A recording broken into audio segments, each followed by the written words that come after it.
ओम नमो परमात्मने। एक कमल के पुष्प के सदृश शुद्ध बुद्ध भगवान महामाया के गर्भ से प्रकट हुए। उनके पिता शुद्धोदन एक राजा थे। गौतम राज्य के सुंदर लुम्बिनी बगीचे में जन्मे। शक्य की राजाई में जन्मे, इसलिए वह शक्य मुनि के नाम से भी प्रसिद्ध है, यानी शक्य कुल के साधु। और उन्हें सिद्धार्थ के नाम से भी जाना जाता है, जिन्होंने अपने जीवन के अर्थ को सिद्ध कर दिया, सिद्धार्थ। और उनका एक नाम है तथागत, यानी उनके पहले और बुद्धाओं के मार्ग से आने वाले। परंतु सबके हृदयों में और मुखों पर इनका ये नाम पावन प्रसिद्ध है, बुद्धा, यानी बौद्ध स्वरूप, पूर्ण जागृत, आत्मनिष्ठ। जब गौतम पैदा हुए, उनके पिताजी ने बहुत दान किया और सारी नगरी को सजा दिया। सारे मंदिरों में खूब सारे दीप जलवा। एक अशित योगी थे, बड़े ही ज्ञानी और बड़े ही तपस्वी। पीपल वृक्ष के नीचे साधना करते हुए गौतम के प्रकट होने पर अशित मुनि को देवों के द्वारा महिमा गान सुनाई दिया। तो वह उस दिव्य शिशु का दर्शन करने के लिए आ गए। राजा ने उन्हें प्रणाम किया और रानी ने पूर्ण भक्ति भाव से अपने पुत्र को उनके चरणों में रख दिया। अशित संत ने राजकुमार को अपनी बाहों में लिया और उनके चरणों को स्पर्श करके कहा, मैं आपको नमन करता हूँ। आप में मैं इस रोशनी का दर्शन कर रहा हूँ, जैसी रोशनी मैंने कभी भी ना धरती में देखी है, ना आकाश में। आप बुद्ध हैं, धर्म को स्थापित करने आए हैं, सबके सहायक और दुख शोक विनाशक बनकर आए हैं। फिर अशित मुनि ने राजन से कहा, हे राजन, बहुत बहुत समय के बाद संसार के बगीचे में ऐसा अनमोल पुष्प खिलता है, ऐसा पुष्प जिसकी खुशबू सारे संसार को, हर कोने को भर देती है। राजा ने अशित मुनि से कहा, ये तो अच्छा है, परंतु आप रो क्यों रहे हैं? अशित मुनि ने कहा, हे राजन, मैं इसलिए रो रहा हूँ क्योंकि मुझे इनके मुख से निराकार के पावन ज्ञान को श्रवण करने का सौभाग्य नहीं प्राप्त होगा। मैं वृद्ध हो चुका हूँ ना। ये तो सारी धरती को आशीर्वादों से भर देंगे, सारे जग के तारनहार आए हैं। प्रभु मेरे आपको धन्यवाद, सब है आपका आशीर्वाद। प्रभु मेरे आपको धन्यवाद, सब है आपका आशीर्वाद। प्रभु मेरे आपको धन्यवाद, सब है आपका आशीर्वाद। प्रभु मेरे आपको धन्यवाद, सब है आपका आशीर्वाद। जब हमें घोर संकट ने घेरा, जब हमें घोर संकट ने घेरा, तुमने पार लगाया डेरा। तुमने पार लगाया डेरा। जब कोई राह नजर नहीं आई, जब कोई राह नजर नहीं आई, तुमने ज्ञान की जोत डाई। तुमने ज्ञान की जोत जलाई। प्रभु मेरे आपको धन्यवाद, सब है आपका आशीर्वाद। प्रभु मेरे आपको धन्यवाद, सब है आपका आशीर्वाद।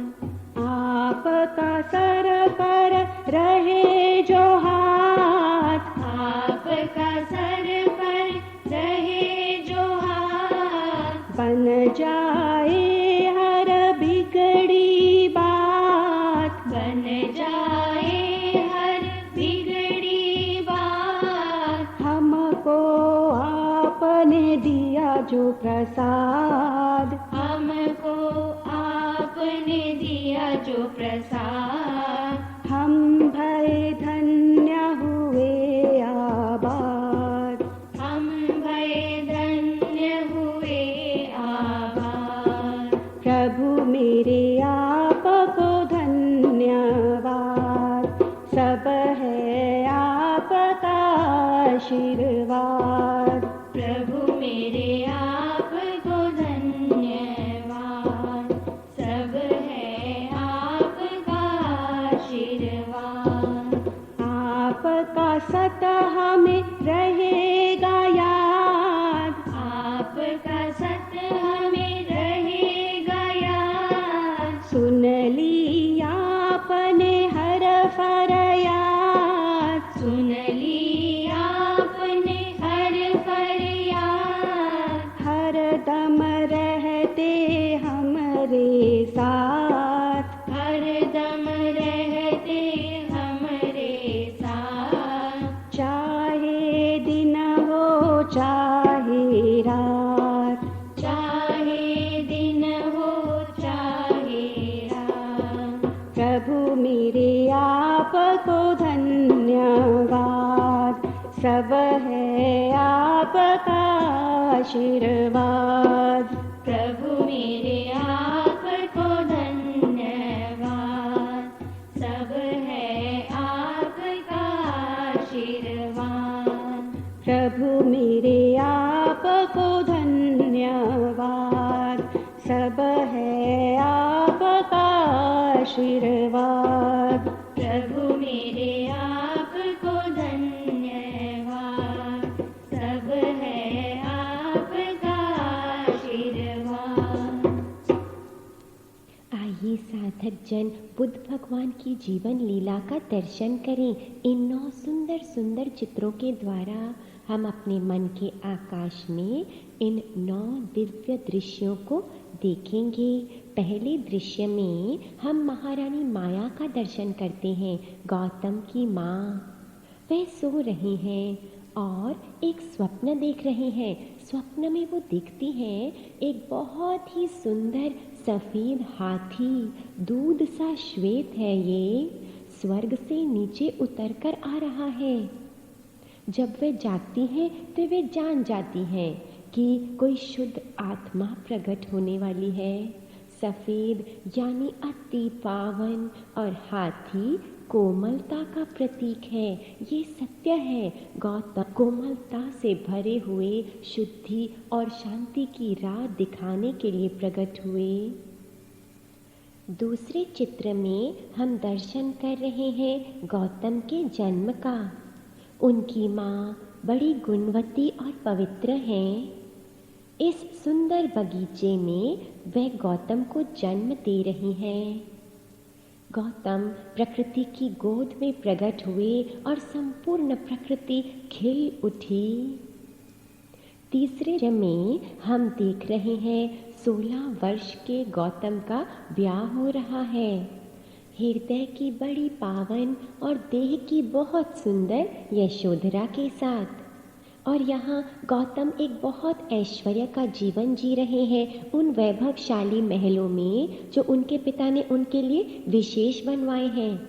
बहुत सारे सेवक उन पर पूर्ण ध्यान रखे हुए हैं, क्योंकि राजा जानते हैं कि उनके पुत्र की वृत्ति सत्य को खोजने की ओर है, संसार की ओर नहीं। और अगर ज्योतिषियों का कहना सत्य होगा तो वह संसार से वैराग्य लेकर सत्य की खोज के लिए निकल पड़ेंगे। राजन अपने पुत्र को खोना नहीं चाहते। अब बुद्ध 29 साल के हैं। अपने पिता के नगर को वो देखने के लिए निकलते हैं। नगर में वह 3 दृश्य देखते हैं। एक वृद्ध मनुष्य, एक बीमार और एक मृत शरीर। इन 3 दृश्यों से गौतम के हृदय में बड़ी हलचल होती है, परंतु अब तक वैराग्य नहीं उत्पन्न हुआ। अब वो चौथा दृश्य देखते हैं। एक साधु ध्यान योग में मग्न, मुख पर शांति और आसन अडोल। गौतम ने 2 सत्य जाने हैं आज कि सारे जीव जन्म मरण वृद्ध से ग्रस्त होते हैं और इन सब को पार करने का कोई तरीका है, कोई मार्ग है, लेकिन वो मार्ग कौन सा मार्ग है? घर को वापस लौटते समय एक कन्या गौतम सिद्धार्थ को देखकर हर्षित होकर गाने लगी। सच में आनंदित है इनकी माँ, आनंदित है इनके पिता और आनंदित है इनकी स्त्री। ऐसे शुद्ध हृदय वाले के पास रहकर सब आनंदित हैं। अब इनकी भाषा में आनंदित को निबुत्ता कहते हैं, तो वो स्त्री निबुत्ता निबुत्ता करके गा रही थी और गौतम सुनते रहे। उनके हृदय में विचार उत्पन्न होने लगा। निबुत्ता का मतलब है आनंदित होना और निबुत्ता का एक और भी मतलब है बुझा देना। हाँ हाँ, बुझा देना, यही सत्य है। जो भीतर की इन सारी अग्नियों को बुझाएगा वो ही आनंदित होगा। जब कामनाओं की अग्नि बुझेगी तभी हृदय आनंदित होगा, द्वेष की अग्नि बुझेगी तभी चित्त आनंदित होगा, अहंकार की अग्नि बुझेगी तभी अंतरतम आनंदित होगा। गौतम अपने महल को लौटे और उस कन्या के लिए उन्होंने एक सुंदर मोतियों की माला भेजी इन शब्दों के साथ, आज मुझे मेरे आध्यात्मिक यात्रा का पहला कदम प्राप्त हुआ है, तुम्हारा कल्याण हो। जब गौतम महल के अंदर प्रवेश करते हैं तब वे देखते हैं कि पिताजी खड़े हैं, कह रहे हैं तुम्हें पुत्र प्राप्त हुआ है। उसका नाम रखा गया राहुल और गौतम सिद्धार्थ विचार करने लगे कि ये मेरे लिए बंधन है, मुझे मुक्ति प्राप्त करनी है, संपूर्ण अग्नियों को बुझाना है, परंतु ये सब कैसे होगा? कोई मार्ग बताने वाला भी तो नहीं मिलता। मुझे जाना होगा सत्य की खोज में, अंधकारों के मध्य में निकलना होगा अपने भीतर की रोशनी को ढूंढने के लिए। इसी देह में गुरु विराजे, इसी देह में चेला। ओ, इसी देह में गुरु विराजे, इसी देह में चेला। ओ, देह को छोड़ दे प्रभु हवाले, देह को छोड़ दे प्रभु हवाले। ब्रह्म रस पियल बेल साधु भाई, उड़ जा हंस केला। ओ, इसी देह में गुरु विराजे, इसी देह में चेला। कौड़ी कौड़ी माया जोड़ी, जोड़ भरेला थेला। ओ, सत का ज्ञान सुनो भई साधो, सत का ज्ञान सुनो भई साधो। संग चले ना ढीला रे भाई साधु, उड़ जा हंस केला। ओ, इसी देह में गुरु विराजे, इसी देह में चेला। ओ, माटी चुन चुन महल बनाया, लोग कहे घर मेरा। ना घर तेरा ना घर मेरा, ना घर तेरा ना घर मेरा। चिड़िया रे न बसेरा रे साधु भाई, उड़ जा हंस अकेला। ओ, इसी देह में गुरु विराजे, इसी देह में चेला। ओ, मात कहे ये पुत्र हमारा, वह बहन कहे ये वीरा, ओ भाई कहे ये भुजा हमारी, भाई कहे ये भुजा हमारी, नारी कहे नर मेरा रे सद भई उड़ जा हंस अकेला, ओ इसी देह में गुरु विराजे, इसी देह में चेला, ओ जब तक जीवे माता रोए, बहन रोए 10 मासा, ओ 12 दिन तक तिरिया रोए, 12 दिन तक तिरिया रोए, फिर करे घर वासा रे सद भाई उड़ जा हंस अकेला, ओ इसी देह में गुरु विराजे, इसी देह में चेला, ओ हाड़ जले हो जैसे लकड़ी, केश जले जैसे धागा, ओ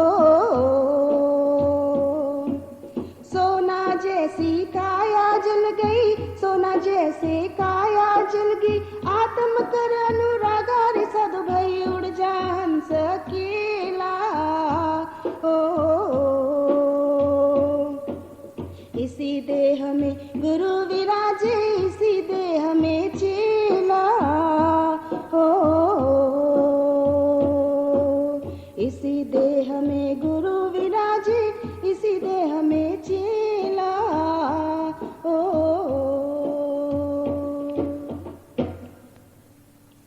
गौतम अपने पुत्र और अपनी पत्नी का दर्शन करने जाते हैं। वह सो रहे हैं। उनके चरण स्पर्श करके गौतम आशीर्वाद लेते हैं, क्योंकि वे जानते हैं कि हालांकि वे इन्हें निराकार के हवाले छोड़कर जा रहे हैं, फिर भी इनके आशीर्वाद के सिवाय उनका कार्य कभी भी सिद्ध नहीं हो सकता।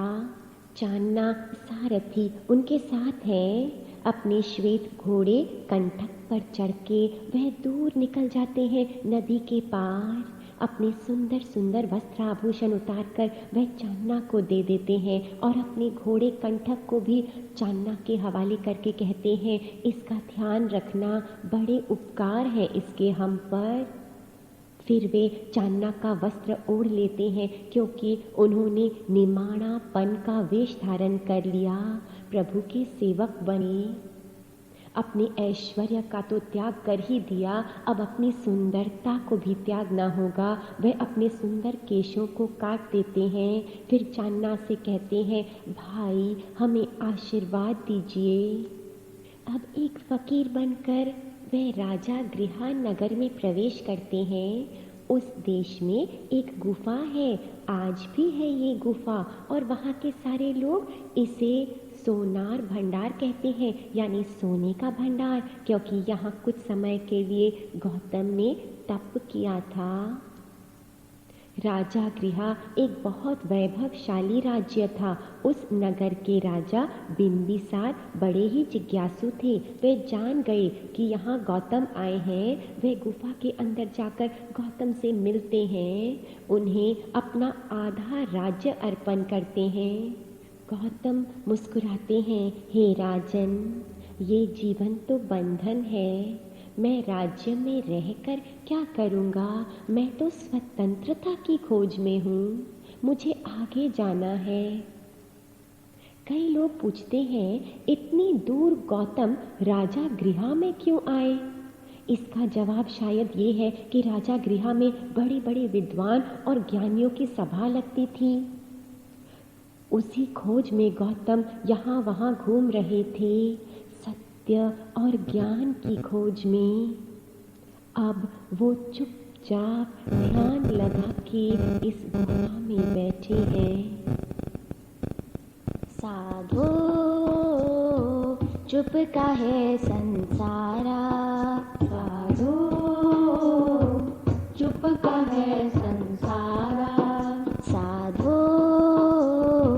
चुप काहे संसारा, साधो चुप काहे संसारा। क्या कहूँ कुछ कह न सकत हूँ, क्या कहूँ कुछ कह न सकत हूँ। अद्भुत है इसरारा साधो,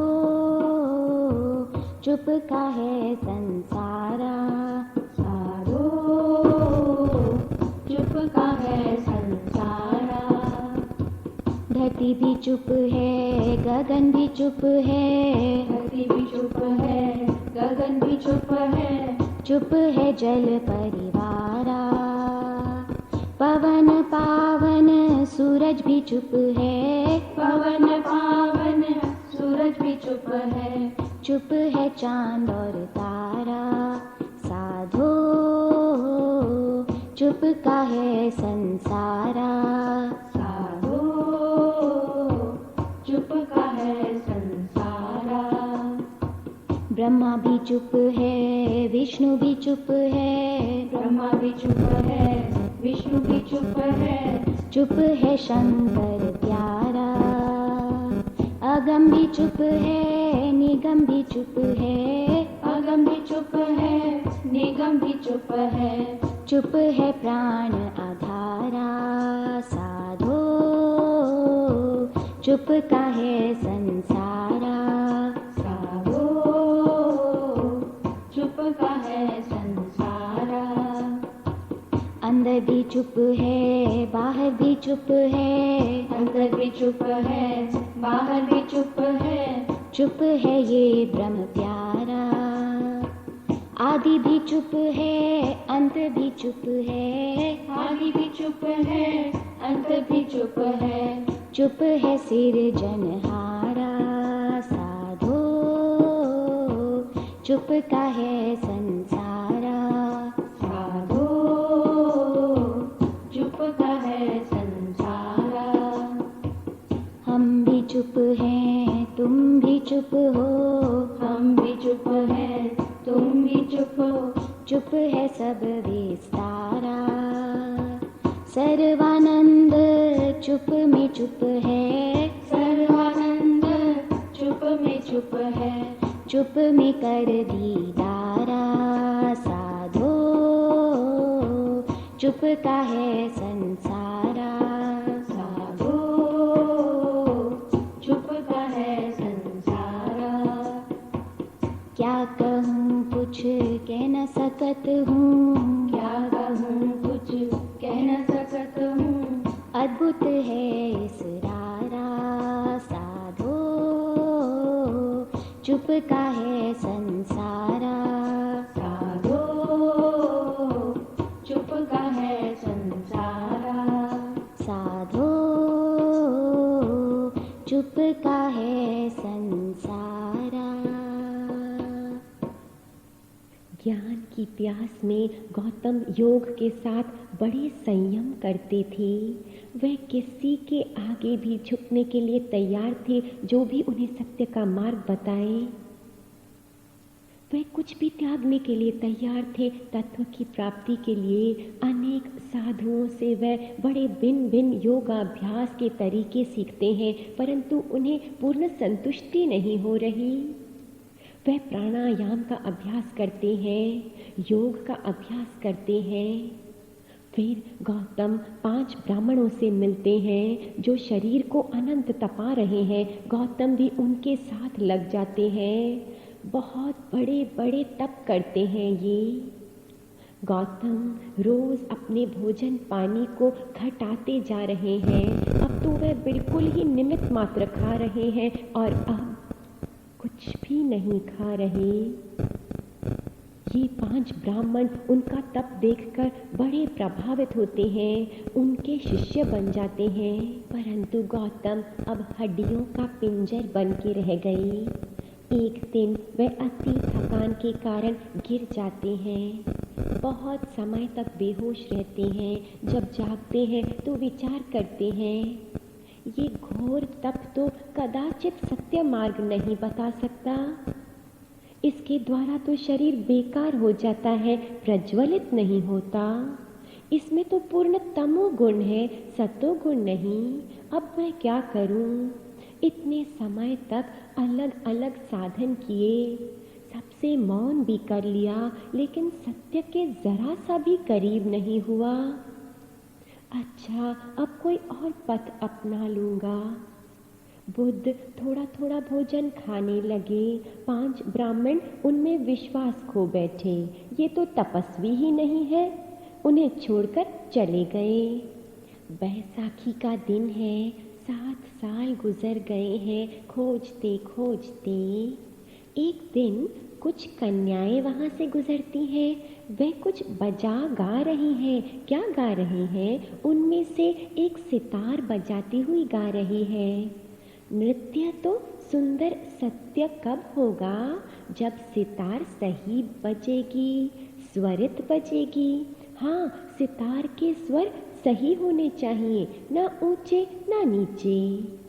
अगर इस तार को बहुत कसेंगे तो वो टूट जाएगी और संगीत उड़ जाएगा, और अगर तारों को ढीला छोड़ेंगे तो ये सितार गूंग हो जाएगी, संगीत मर जाएगा। इसे मध्य स्वरित करना होगा। पीपल वृक्ष के तले गौतम के कानों में ये सारे शब्द पहुँचते हैं। ये सत्य है कि निराकार अपने भक्तों को कभी नहीं त्यागता। मुझे मध्य मार्ग खोजना होगा, परंतु मैं तो बिल्कुल कमज़ोर हो चुका हूँ, एक घास की पत्ती बनकर रह गया। मैं तो उठ भी नहीं पा रहा। अचानक इस पूर्णमासी के दिन एक गांव की कन्या सुजाता वहां आती है और वे इतना मीठा गा रही है प्रभु प्रेम के गीत। इन खेतों में, इन पुष्पों में प्रभु का दर्शन है। ये प्रकृति कितनी पावन है, क्योंकि ये परमात्मा की है। जिन्होंने इस सब को रचा है, मैं उन्हें नमन करती हूँ। मेरा हृदय कितना आनंदित हो रहा है, क्योंकि वह परमात्मा मुझे बड़ा ही प्यार करते हैं और मैं भी उन्हें अत्यंत प्रेम करती हूँ। वो इन सब से कितने न्यारे, कितने प्यारे हैं। सोने के कटोरे में सुजाता खीर लेकर आ रही है, क्योंकि आज उसे वृक्ष भगवान को ये प्रसाद अर्पण करना है। और वह गौतम को देखकर बड़ी प्रसन्न होती है। देखो, यही वृक्ष भगवान है, कितने चमक रहे हैं। वह गौतम के हाथों में खीर देती है। गौतम उसे पीकर बड़े तृप्त होते हैं। सुजाता को नमस्कार करते हैं और हृदय में सोचते हैं, अब मैं उठकर उस पीपल के वृक्ष की छाया में जाकर बैठ जाऊंगा। निराकार सबको प्रेम करते हैं, मुझे अवश्य वो सत्य देंगे। थोड़ी सी घास जो माली ने दी थी, उस पर बैठकर वृक्ष के तले गौतम विचार करने लगते हैं। अवश्य परमात्मा मुझ पे कृपा करेंगे। बुद्धि से तो ये सत्य प्राप्त नहीं होने वाला, और घोर तपों से भी नहीं। इन सब में अहंकार है ना, ये तो प्रभु कृपा के द्वारा, सत्य प्रीति के द्वारा प्राप्त होता है। मुझे उनको समर्पण करना है। समर्पण में बड़ा सुख है, बड़ी शांति है। आत्मसमर्पण से और प्रभु की अपार करुणा से ही सत्य तत्व की प्राप्ति होती है। मैं उनके चरणों में अपने को अर्पण करके आनंदित हो रहा हूँ। मैं हूँ अपने हाल से बेखबर, अब मुझे किसी की खबर नहीं। मेरे दिल में साईं ने घर किया, इस देह में मेरा घर नहीं। मैं हूँ अपने हाल से बेखबर, अब मुझे किसी की खबर नहीं। मेरे दिल में साईं ने घर किया, इस देह में मेरा घर नहीं। मैं हूँ अपने हाल से बेखबर। मुझे मुद्दतों से तलाश थी, वो मिला मुझे मेरे पास ही। मुझे मुद्दतों से तलाश थी, वो मिला मुझे मेरे पास मुझे क्यों किसी ने ये कह दिया, मुझे क्यों किसी ने ये कह दिया कि मेरी वफा में असर नहीं, मैं हूँ अपने हाल से बेखबर। वही मुश्किलें, वही ज़लज़ले, वही रंज़ो गम के सिलसिले, वही मुश्किलें, वही ज़लज़ले, वही रंज़ो गम के सिलसिले। मैं कहाँ से गुज़र गया, मैं कहाँ से गुज़र गया। अब मुझे ज़रा सा भी डर नहीं, मैं हूँ अपने हाल से बेखबर। कभी अर्श कभी फर्श पर, कभी इस जगह कभी उस जगह, कभी अर्श पर कभी फर्श पर, कभी इस जगह कभी उस जगह। ये तो आत्मा की उड़ान है, ये तो आत्मा की उड़ान है, किसी आदमी का सफर नहीं। ये तो आत्मा की उड़ान है, किसी आदमी का सफर नहीं। मैं हूँ अपने हाल से बेखबर, अब मुझे किसी की खबर नहीं। मेरे दिल में साईं ने घर किया, इस देह में मेरा घर नहीं। मैं हूँ अपने हाल से बेखबर। आइए अगले 7वें दृश्य का दर्शन करें। अति सुंदर है ये दृश्य और हम साधकों के लिए बड़ी शिक्षा है इसमें। बुद्ध ध्यान में बैठे हैं, समर्पण भाव में, योग में, परंतु ये क्या, अचानक ये अज्ञान अंधकार, ये भयानक घोर माया जिसे काम मरा कहते हैं, वह अपनी सेना लेकर के आ गया गौतम पर आक्रमण करने। ये मरा को सारे जाल बिछाने होंगे क्योंकि ये सत्पुरुष अपने लक्ष्य पर पहुंच रहा है। अपना सारा जादू लगाना होगा। भयानक बिजलियां गिराईं, बड़ी अग्नियां जलाईं, पत्थर बरसाए, घोर बारिश हुई, सब गौतम पर गिरते रहे, लेकिन ये सब कुछ सुंदर पुष्पों में परिवर्तित होते जा रहे हैं। यानी कि कोई भी नेगेटिव एनर्जी प्रकट होती है, वह महापुरुषों के ऑरा में आकर पॉजिटिव बन जाती है, क्योंकि वह उसे स्वीकार करते हैं।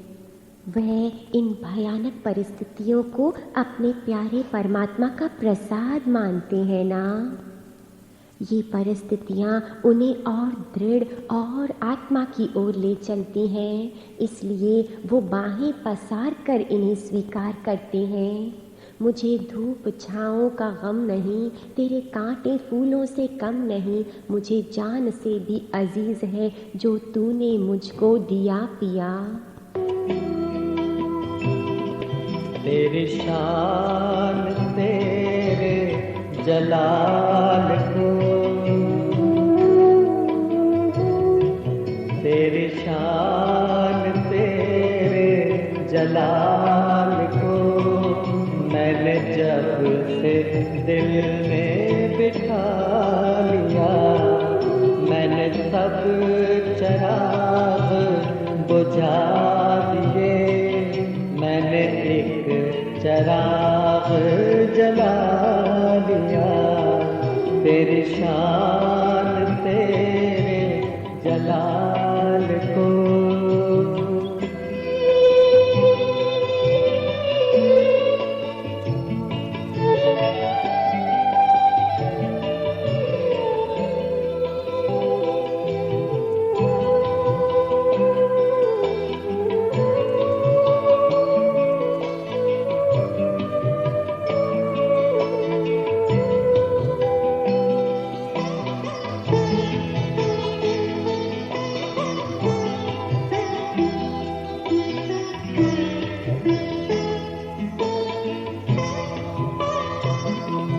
तेरी याद ही मेरी याद है, तेरी धूल मेरा लिबास है। तेरी याद ही मेरी याद है, तेरी धूल मेरा लिबास है। अब मुझे अपना बना भी ले, मैंने तुझको अपना बना लिया।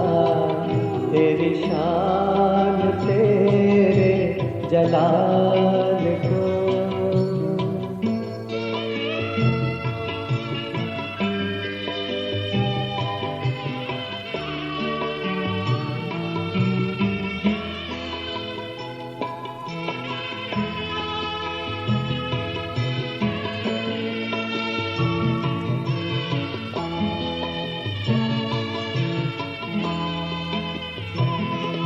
मुझे धूप छाँव का गम नहीं, तेरे कांटे फूलों से कम नहीं। मुझे धूप छाँव का गम नहीं, तेरे कांटे फूलों से कम नहीं।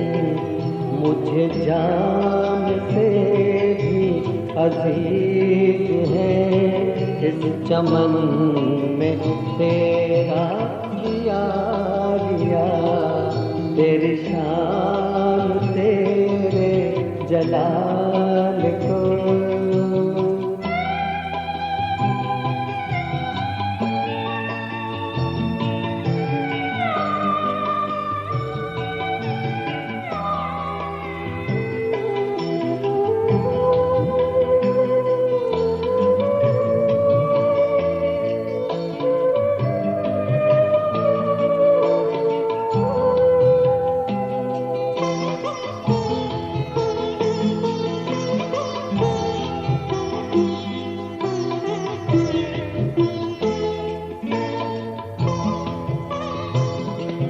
तेरी रहमतें बेहिसाब हैं, कर किस जुबान से शुक्रिया।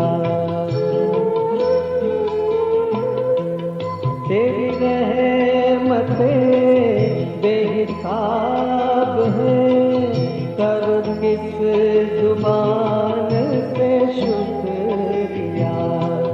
कभी मुझसे कोई खता हुई, तूने फिर गले से लगा लिया। तेरी शान तेरे जलाल को।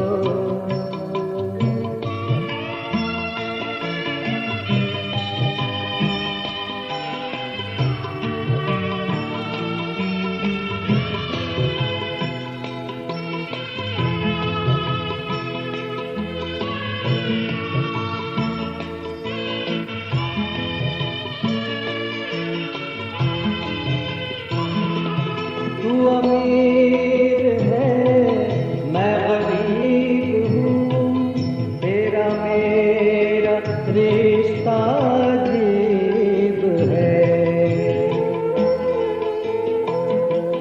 तू अमीर है मैं गरीब हूँ, तेरा मेरा रिश्ता अजीब है। कभी रुक गया तो चला लिया, कभी गिर पड़ा तो उठा लिया। तेरी शान तेरे जलाल को।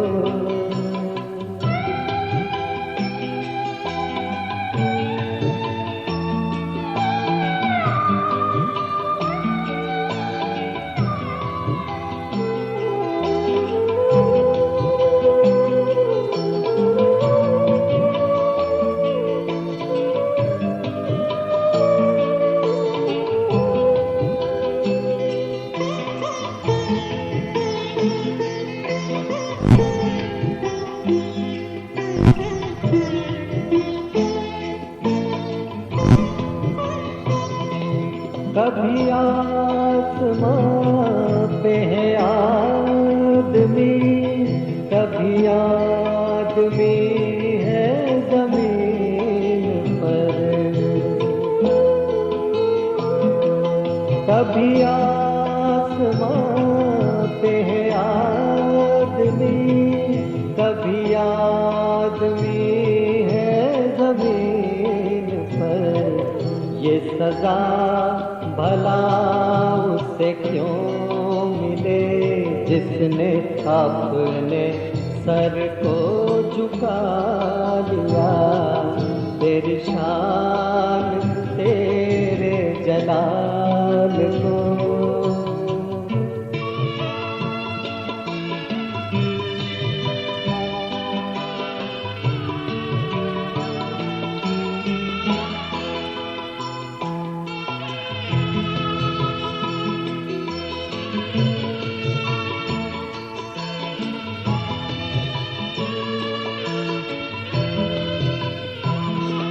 मेरे साथ साया है साई का, बस ये तसल्ली की बात है। मेरे साथ साया है साई का, बस ये तसल्ली की बात है। मैं तेरी नजर से न गिर सका, मुझे हर नजर ने गिरा दिया। तेरी शान तेरे जलाल को, तेरी शान तेरे जलाल को मैंने जब से दिल में बिठा। बुद्ध अपने में लौट आए। मरा हिम्मत नहीं हारता, बुद्ध को अपनी संपूर्ण शक्तियों से हिलाने का प्रयत्न करता रहता है। अब तो तुमने सत्य की प्राप्ति कर ही ली है, अपने आनंद में रहो, संसार को छोड़ दो। वो तुम्हारी बातें वैसे भी नहीं समझ पाएंगे, उन्हें उनके अज्ञान पर ही रहने दो। बुद्ध कहते हैं शांत और निश्चय वाली आवाज में, मैं तुम्हारी बात नहीं मानूंगा, मैं तो केवल निराकार के हुक्म में चलूंगा। जो भी वो इस देह से करवाएंगे वही होगा। अगर इन सबको तारने के लिए प्रभु प्रेरणा देता है तो अवश्य वैसा ही होगा। महारानी, परंतु सबसे ऊंचा आसन हमारा है, तुम्हारा नहीं। तुम हमारा स्थान नहीं ले सकते। बुद्ध कहते हैं कौन कहता है कि तुम सर्वोच्चतम हो? तुम्हारा साक्षी कौन है? और काम मरा के साथ ही चिल्लाने लगते हैं हम हैं इनके साक्षी। ये विकार अहंकार के साथ चिल्लाने लगते हैं हम हैं इनके साथ, हम हैं इनके साक्षी। फिर मरा गौतम से पूछता है तुम्हारा आसन स्थिर है, सर्वोच्च है, कौन है इसका साक्षी? बुद्ध भगवान धरती माँ को स्पर्श करके आशीर्वाद लेते हैं, माँ मेरी साक्षी है। फिर मरा की सेना गायब हो जाती है क्योंकि इसका अस्तित्व पहले भी नहीं था। ये माँ धरती सारे ही बौद्ध पुरुष के सत्य की साक्षी है। अंधकार की शक्तियाँ कुछ समय के लिए आती हैं, खेल खेलती हैं, फिर चली जाती हैं। उनमें कोई दम नहीं है, अपना कोई अस्तित्व नहीं है। सत्य ही विजयी होता है, सत्यमेव जयते। गौतम ने काम मरा को जीत लिया, कामनाओं को और मृत्यु को जीत लिया। हर बौद्ध अवतार अंधकारों को जीत लेता है। मरा बुद्धा के चरणों में झुक जाता है, माया सत्पुरुषों की दासी बन जाती है। आइए श्री बुद्ध भगवान की विजय यात्रा पर उनके साथ चलें। अनंत महिमा है उनकी, अपने दिल में समाकर हम उनके पावन मंत्र का 11 बार उच्चारण करें। श्री बुद्ध स्वामी अनंत अभेदा, हे ब्रह्म शुद्ध बुद्ध हे आत्मदेवा। श्री बुद्ध स्वामी अनंत अभेदा, हे ब्रह्म शुद्ध बुद्ध हे आत्मदेवा। श्री बुद्ध स्वामी अनंत अभेदा, हे ब्रह्म शुद्ध बुद्ध हे आत्मदेवा। श्री बुद्ध स्वामी अनंत अभेदा, हे ब्रह्म शुद्ध बुद्ध हे आत्मदेवा। श्री बुद्ध स्वामी अनंत अभेदा, हे ब्रह्म शुद्ध बुद्ध हे आत्मदेवा। श्री बुद्ध स्वामी अनंत अभेदा, हे ब्रह्म शुद्ध बुद्ध हे आत्मदेवा। श्री बुद्ध स्वामी अनंत अभेदा, हे ब्रह्म शुद्ध बुद्ध हे आत्मदेवा। श्री बुद्ध स्वामी अनंत अभेदा, हे ब्रह्म शुद्ध बुद्ध हे आत्मदेवा। श्री बुद्ध स्वामी अनंत अभेदा, हे ब्रह्म शुद्ध बुद्ध हे आत्मदेवा।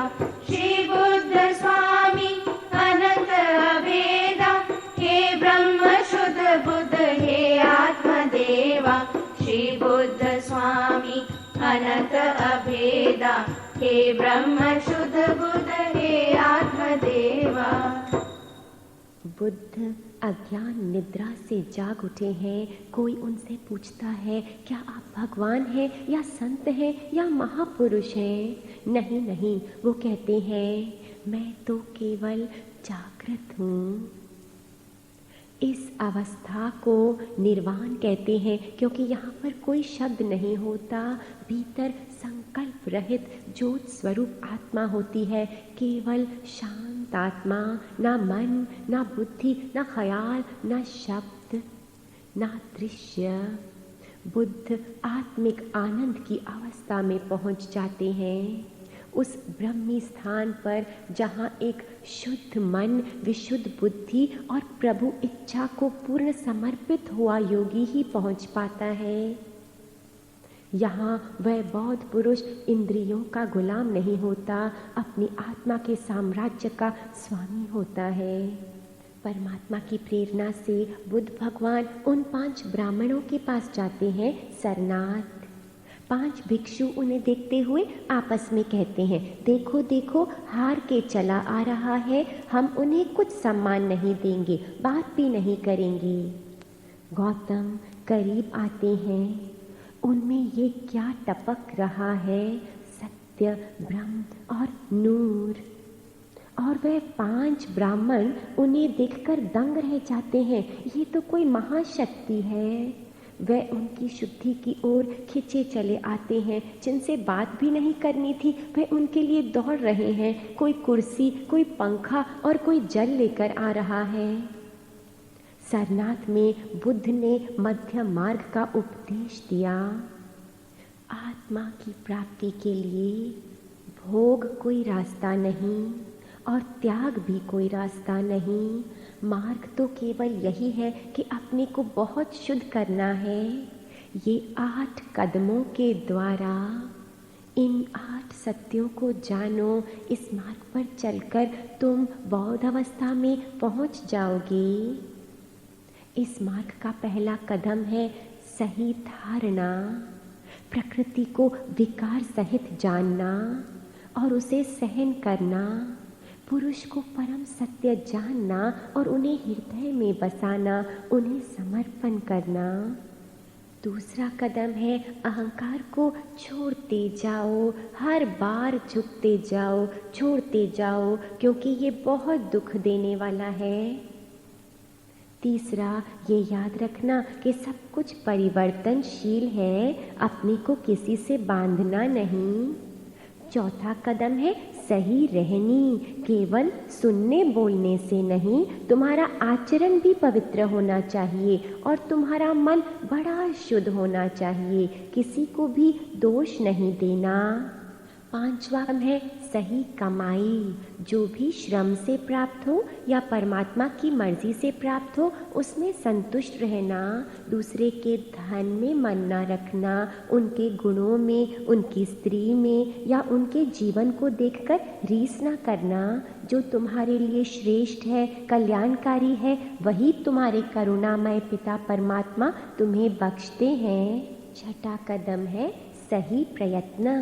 तुम्हारा खाना पीना, सोना जागना, राम सब धर्ममय हो, शांत और शुद्ध हो, नियमित हो। तुम अपने सारे कर्मों में शांति रखना और पावनता भी रखना। सातवां कदम है सही जागृता। अपने को सारे समय देखते रहना। अपनी किसी भी कर्म फल के लिए दूसरे को दोष ना देना। इसके लिए तुम्हें बहुत जागृत रहना है कि ये सब कुछ मेरा ही किया हुआ है, मुझे ही भोगना है। किसी को भी दोष दिए बिना और फिर आगे के लिए साधन श्रेष्ठ कमाई करनी है ताकि कोई भी फल गलत ना निकले। आठवें कदम में तुम्हें साधना करनी है, गुरु के बताए हुए सत्कर्म करने हैं, एकाग्रता का अभ्यास करना है और ध्यान लगाना है। जब हम इन 8 बातों का प्रयत्न करेंगे तो हम दुख शोकों के समुद्र से बच जाएंगे और हमारा जीवन शांति और सुख से भर जाएगा। यही सिद्ध जीवन तुम्हें निर्वाण तक ले जाएगा। ये मार्ग खोखली भावना रहित प्रयत्नों से नहीं करना है, ये शुद्धि, प्रेम और हृदय के सभी सुहाने भावों से भरकर साधना करनी है। ऐसा सुंदर ज्ञान बताकर बुद्ध फिर राजा बिंबिसर को सत्य मार्ग पर चलाने आते हैं। बुद्ध केवल ज्ञान बताते ही नहीं परंतु बड़ी ही सेवा करते हैं। वह करुणामय अवतार हैं, दुखियों के दुख हरते हैं, बीमारों के घाव भरते हैं और गरीबों की झोलियां भरते हैं, जिज्ञासुओं को सत्य ज्ञान से भरते हैं, भक्तों को भक्ति से नहला देते हैं। ऐसे हैं बुद्ध भगवान। वे साधकों से कहते हैं, जिसने किसी शरणागत की सेवा की, वास्तव में उसने मेरी ही सेवा की। बुद्ध भगवान फिर अपने घर लौटकर अपने पिताजी से कहते हैं, पूज्य पिताजी, इतने सालों के बाद वापस लौटकर मैं आपके लिए एक ऐसा धन लाया हूँ जो संसार के सभी अनमोल रत्नों से भी ज़्यादा अनमोल है। मैं आत्मधन लाया हूँ, सत्य का पैगाम। महाराजा यशोधरा और राहुल सब बुद्ध भगवान के सत्संग में बैठकर निराकार का ज्ञान सुनते हैं और अपने जीवन को सफल बनाते हैं। ये कौन है? ये खूनी और लुटेरा है अंगुलीमाल। इसने मनुष्यों के 999 उंगलियां काटकर एक माला बनाई है और अपने गले में पहन रखी है। ऐसा दुष्ट है ये। अब इसे एक और उंगली चाहिए क्योंकि उसे अपनी प्रतिज्ञा पूर्ण करनी है। अंगुलीमर अपनी तलवार हाथ में लेकर बुद्ध की ओर दौड़ता है। 1000 उंगलियों की माला पूरी करने के लिए मैं इसे मारूंगा। वह भागता रहता है पर वह बुद्ध तक पहुंच ही नहीं पाता। अहो आश्चर्य! अंगुलीमाल बड़ा थक जाता है, कहता है, रुक जाओ, स्थिर हो जाओ। मैं कहता हूँ स्थिर हो जाओ। बुद्ध कहते हैं, मैं तो बिल्कुल स्थिर हूँ, तुम स्थिर हो जाओ वत्स। फिर बुद्ध उसे सही स्थिरता का मतलब बताते हैं। अंगुलीमाल उनके चरणों में गिर करके अनंत क्षमा मांगता है। हे प्रभु, मैं आपकी शरण लेता हूँ, मुझे शांति दीजिए। और बुद्ध उसे गले से लगा लेते हैं। ऐसे बुद्ध भगवान गांव-गांव में जाकर कितनों ही दुखियों के दुख मिटाते हैं, कितनों को सत्य का दीदार कराते हैं, कितनों के सहारे बनकर उन्हें भव से पार कराते हैं।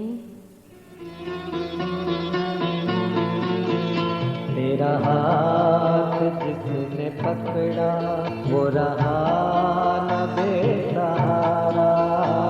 तेरा हाथ जिसने पकड़ा, वो रहा न बेसहारा।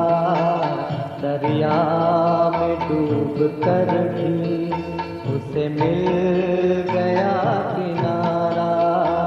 तेरा हाथ जिसने पकड़ा।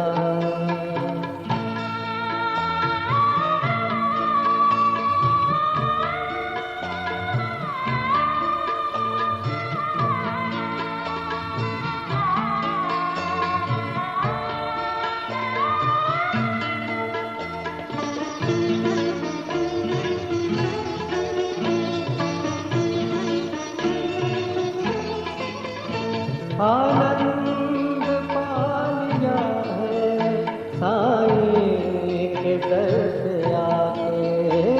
आनंद पा लिया है साईं के दर से आके। अब क्या करेंगे फिर से दुनिया के पास जाके। समझाया जिंदगी ने बड़े काम का इशारा। समझाया जिंदगी ने बड़े काम का इशारा। तेरा हाथ जिसने पकड़ा।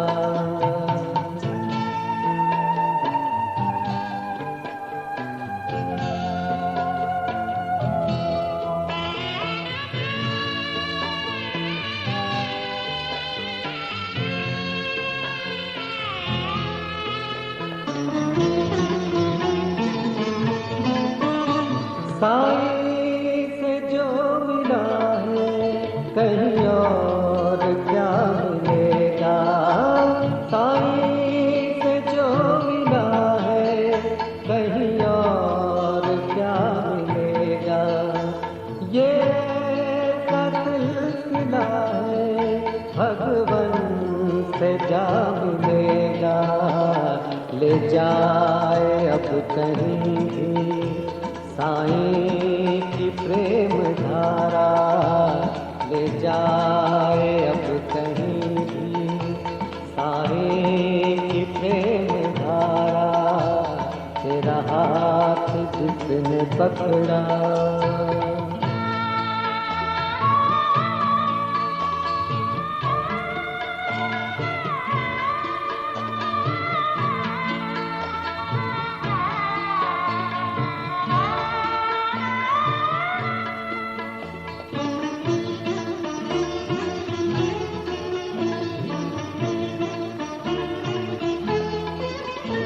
आराम हो या मुश्किल, आशा हो या निराशा। आराम हो या मुश्किल, आशा हो या निराशा। साईं दिखा रहा है अपना ही तमाशा। हारा जो वो भी जीता, जीता जो वो भी हारा। हारा जो वो भी जीता, जीता जो वो भी हारा। तेरा हाथ जिसने पकड़ा।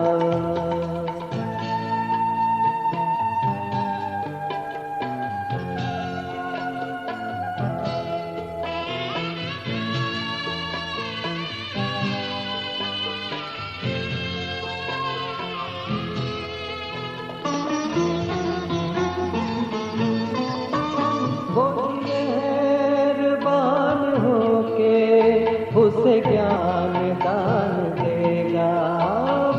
मेहरबान होके उसे ज्ञान दान देगा। जो उसी का नाम लेगा, जो उसी पे जान देगा। सुनता है साईं उसकी जिसने उसे पुकारा।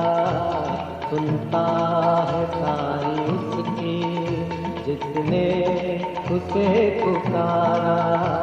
तेरा हाथ जिसने पकड़ा वो रहा न बेसहारा।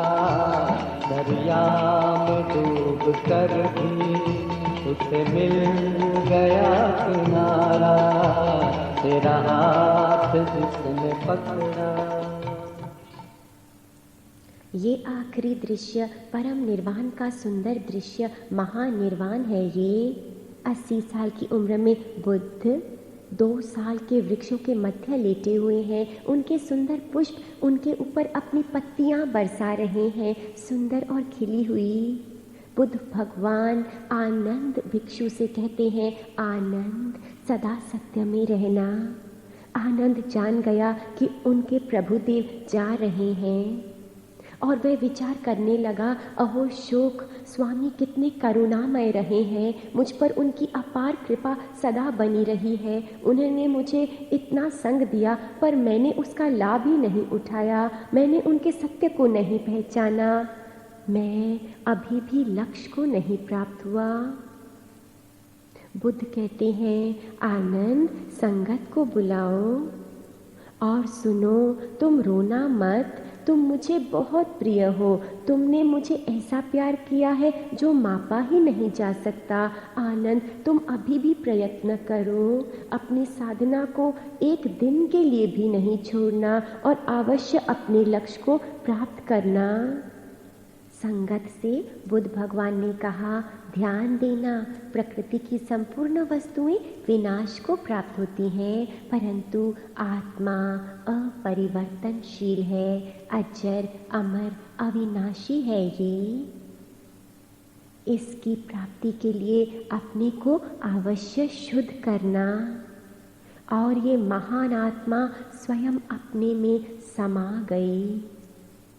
कुछ नए शिष्य रोने लगे, महात्मा हमें छोड़ के चले गए, परंतु पके हुए साधक धीरज से कहने लगे, आत्मा अविनाशी है, सत्य है, ये तो केवल प्रकृति है। बुद्ध भगवान के चिन्मय शरीर का संस्कार हुआ। सारे भिक्षुओं ने उन महान यज्ञाग्नि की 3 प्रदक्षिणाएं ली और साष्टांग किया, हे परमात्मा, अपना संपूर्ण ज्ञान हमारे में भर दीजिए।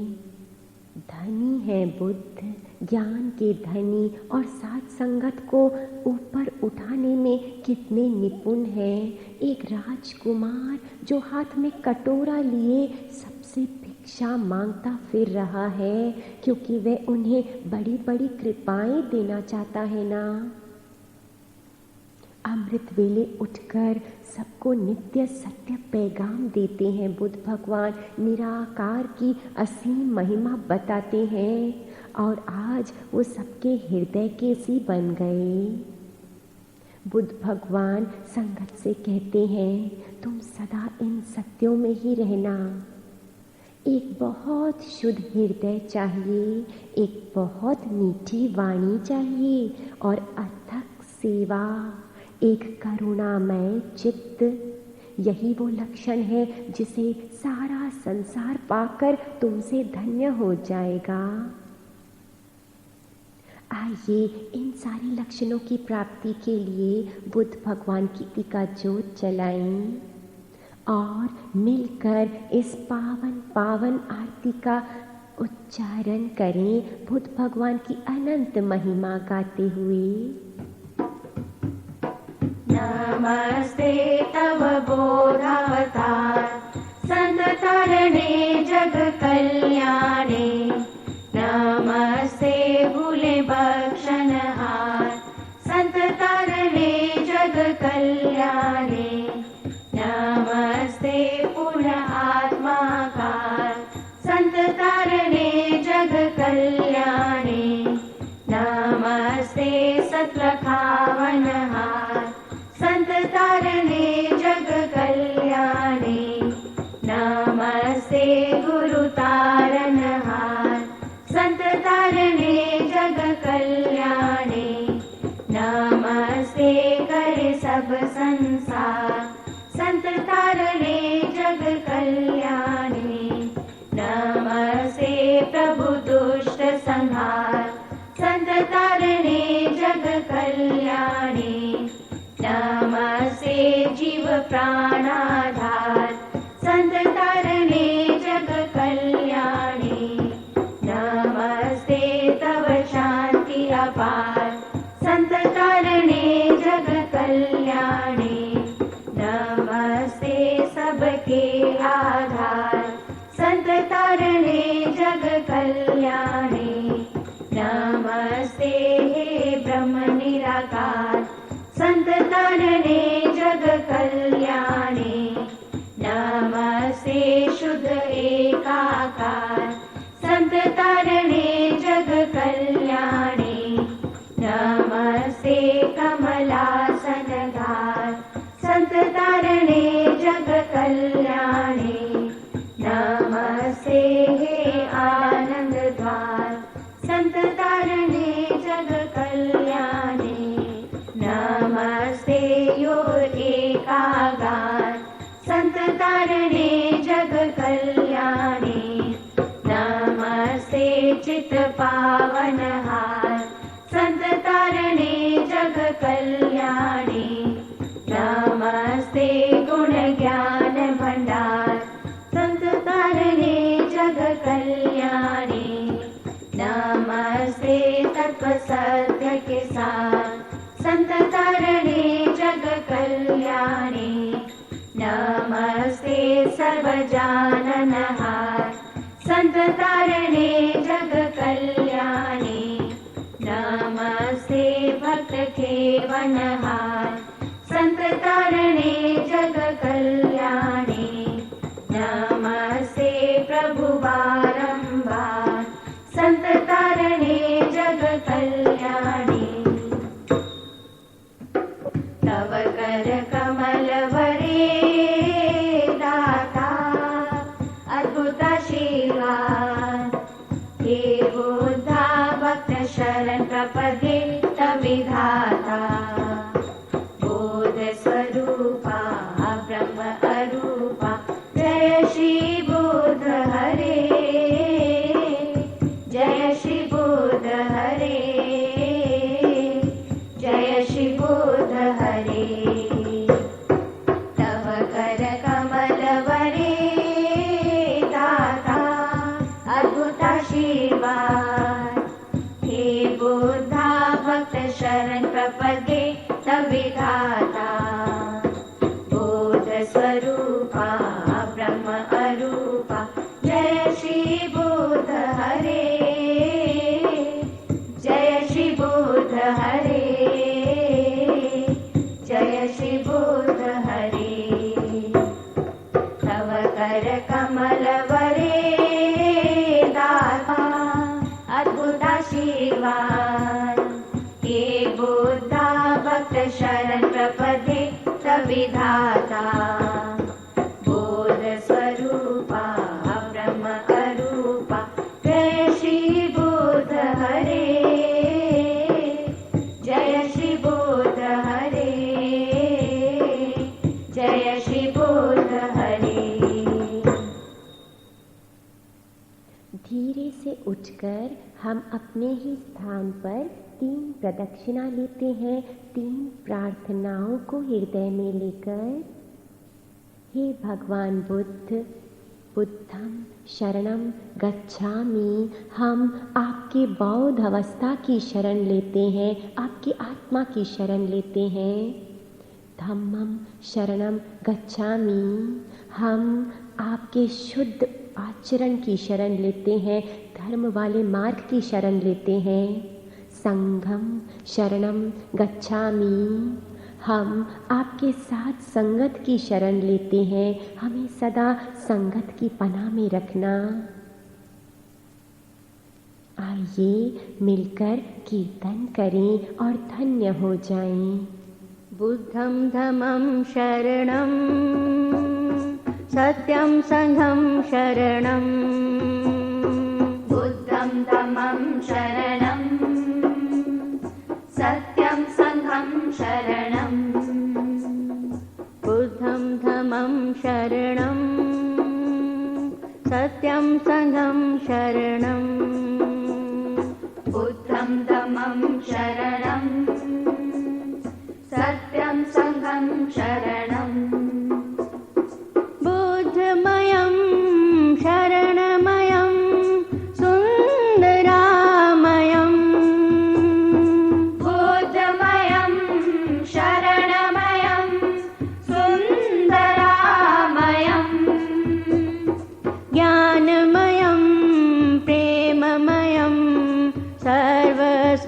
स्नेहमयम् ज्ञानमयं प्रेममयं सर्वस्नेहमयम् बुद्धं धम्मं शरणं सत्यं संघं शरणं बुद्धं धम्मं शरणं सत्यं संघं शरणं गुरुचरणं भक्तिमयं ब्रह्मज्ञानमयं गुरुचरणं भक्तिमयं ब्रह्मज्ञानमयं गुरुचरित्रं सर्वसमत्वम् आत्मज्ञानमयम् गुरुचरित्रं सर्वसमत्वम् आत्मज्ञानमयम्